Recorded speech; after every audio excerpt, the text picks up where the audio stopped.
And as you're aware that the COVID-led economic disruptions have had a debilitating impact on the country's growth path. And the severity of the pandemic, now these are the years, I think this is the first year that we are seeing some growth path.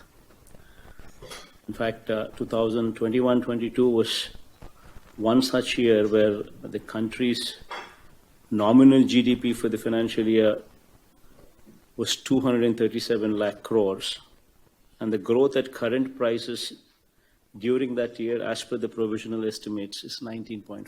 So the first time that we're seeing a growth.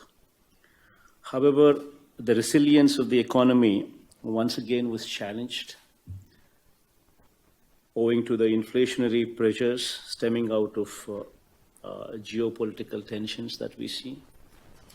And of course, added to the already impaired supply chain situation that we're witnessing, the alarming rise in prices of crude oil, the international coal, the rise in international coal prices.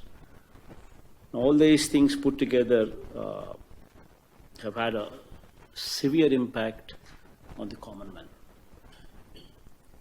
The consumer price index numbers released by the Ministry of Statistics and Program Implementation convey an inflation of 7.79% in April 2022, which is reportedly the highest witnessed in the last 8-year period.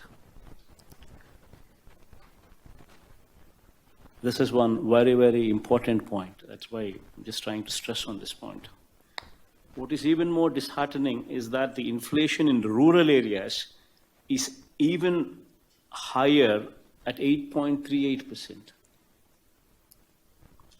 As a reaction, these factors have necessitated the RBI to increase the cash reserve ratio by 50 basis points and the policy repo rate by 40 basis points on May 6th.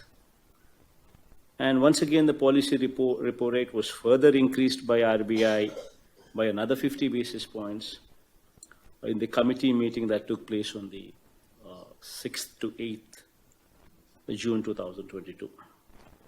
Of course, the same trend of rising interest rates was also witnessed globally also. Everybody coming under the reel of inflation, including the Federal Open Markets Committee, raised the federal funds rate target range by 50 basis points. And the RBI anticipates the inflation rate to remain above 6% during the first 3 quarters. This is something what needs to be seriously looked into. The anticipation of the inflation rate to remain above 6% during the first 3 quarters of this financial year. This factor, along with the others, have necessitated withdrawal of accommodation. During these times when the liquidity in the system is sucked out, owing to the policy decisions of the globe, I urge the banking system to redouble their efforts to lend more credit to support the downtrodden, withstand the pressure of this inflation. Especially the downtrodden would be the worst affected. And if the downtrodden is worse affected, this would have an impact on the manufacturing sector as well, because they would stop manufacturing because they have nobody to buy these goods, which in turn would have an impact. So please bear this in mind. These are the times when the government, whatever it is trying to do, especially the way the DBT has been put into place, where the corruption is totally removed from the system, where the money is directly being transferred into the hands of the beneficiaries directly, without any discrimination, without any corruption, and money in their hands, empowering them, would actually set the rural economy going.